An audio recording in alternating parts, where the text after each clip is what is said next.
Good morning. We saw rent really increase over the last couple of years, eviction notices increase. And so unfortunately for some families, they had to be on the street, maybe in a hotel, couch surfing. But this organization here, Homeless Youth Connection, they help about 600 teens each and every year who are experiencing homelessness for whether it be a month, 2 months, or maybe this is something they've been experiencing for years. And joining me today is a success story. So they're helping hundreds of students every year. And this is one of them who's been getting a little bit of help. I want to introduce you to Zoe. Zoe, good morning and thanks for being here. Good morning. It's a pleasure to be here. I really appreciate you, one, taking the time to do this, but two, also sharing your story. Tell me a little bit about how you got involved with Homeless Youth Connection.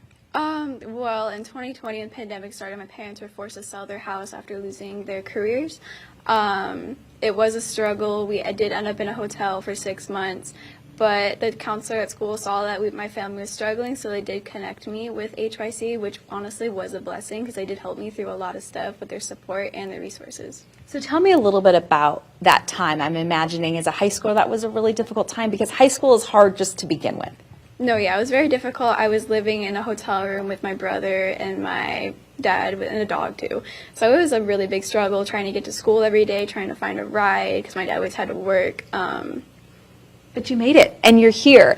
And walk me through what it was like once you got connected to a coach from Homeless Youth Connection, how that changed and how that got you to where you are today. They were very effective, very quick. They always made sure I had the resources that I needed. They connected me with a lot of rent assistance programs, a lot of resources just to help me and my family out, which is really nice, and connected me to like a lot of colleges and made sure I got my FAFSA done, everything. It was amazing. And let's talk about this success story because you are at ASU now. You're only 18. You were able to deal with all of this, go to ASU, and you got a full ride as well? I did.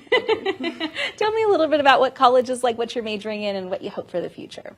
This semester I'm majoring in mechanical engineering. I hope to get my bachelor's in 2026. But yeah, it's amazing. I love going to Tempe ASU.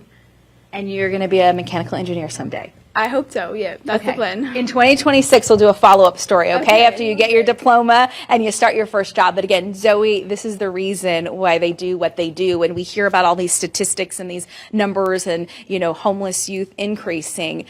But people who are homeless for a period of time, they don't have to stay homeless. And so Zoe is a prime example. If they get the resources and the help that they need, they can be successful beyond high school, into college, and well into their adult years. So Zoe, thanks so much for letting us share your story, guys. We'll send it back to you. She's something else. We wish her the best of luck. Impressive, Yes. and really appreciate her sharing that story. Kylie, thank you.